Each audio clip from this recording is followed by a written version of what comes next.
Hello दोस्तों, स्वागत है आप सबका हमारी यूट्यूब चैनल R&D क्रिएशन इन हिंदी स्टोरीज़ पर।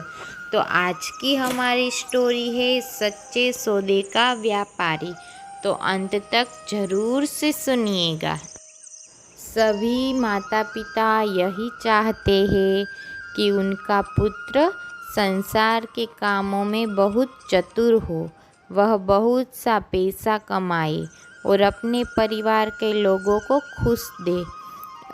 गुरु नानक जी के पिता मेहता कालू भी यह चाहते थे, परंतु गुरु नानक का मन तो बचपन से ही ऐसे कामों में अधिक लगता था जो मनुष्य को परमात्मा की ओर ले जाता है, जिनसे समाज के दुखी लोगों को सुख मिलता है। ऐसे लोग साधारण सांसारिक लोगों जैसे नहीं होते।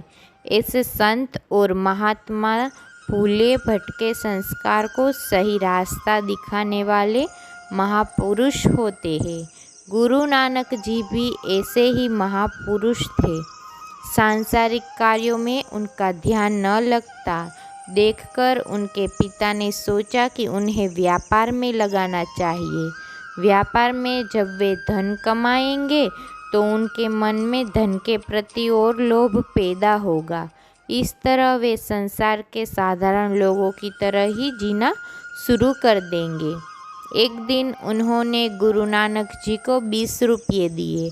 आज से 500 वर्ष पहले 20 रुपये का मूल्य बहुत होता था।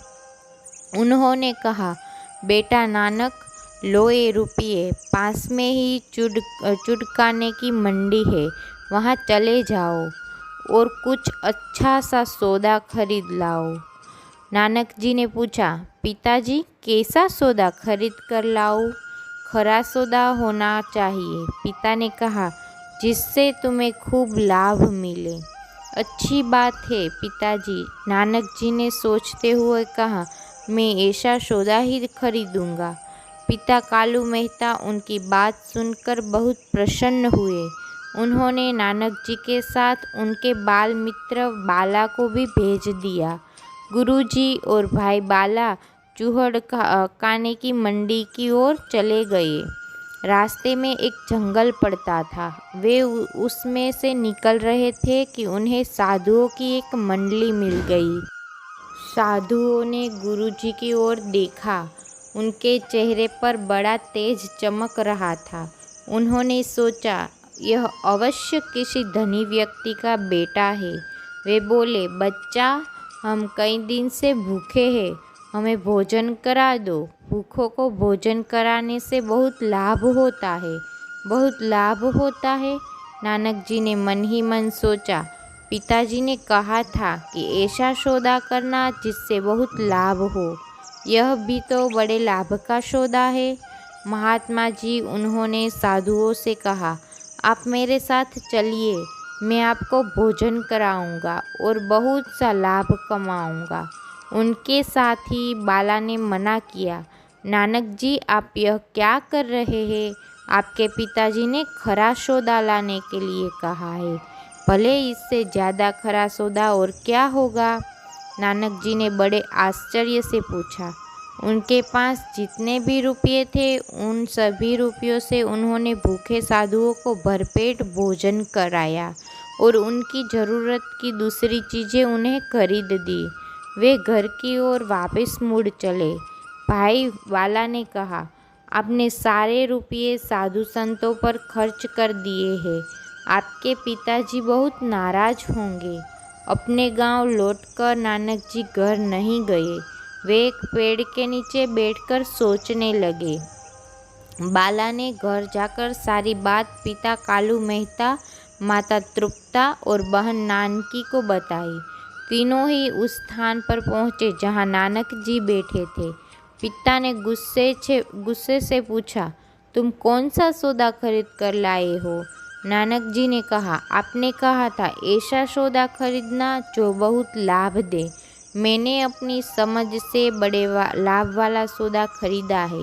मैंने आपके दिए रुपयों से भूखे साधुओं को भोजन करा दिया है।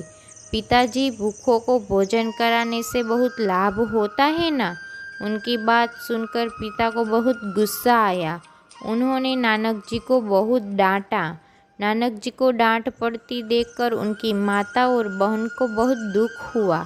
माता ने समझाते हुए कहा, बेटा तुम अपने पिता का कहना माना करो, तुम तो अपने आप में ही डूबे रहते हो। लोग समझते हैं कि तुम अपनी सुध बुध गवा बैठे हो। माँ तुम लोगों की चिंता क्यों करती हो? नानक जी ने कहा, ये सभी लोग अज्ञात के अंधेरे में डूबे हुए हैं। माता ने कहा, बेटा तुम दुनिया को चिंता छोड़कर अपने घर की चिंता करो। नानक जी ने कहा, मेरी अच्छी माँ, सारा संसार लोभ और अहंकार की आग में जल रहा है। तुम चाहती हो कि मैं उनकी चिंता छोड़कर अपने परिवार की चिंता करूं? माँ क्या मैं परमेश्वर की इस सारी सृष्टि को ऐसे ही जलने दूँ? भोली भाली माँ अपने इस अनोखे बालक की आंखों में झांककर उसे समझाने की कोशिश करती रही। तो दोस्तों कैसी लगी हमारी ये कहानी वो कमेंट करके कमेंट बॉक्स में ज़रूर से बताइएगा। और ऐसी ही कहानियाँ सुनने और देखने के लिए हमारी चैनल को लाइक करिए, शेयर करिए और सब्सक्राइब करिए। धन्यवाद। जय श्री कृष्ण।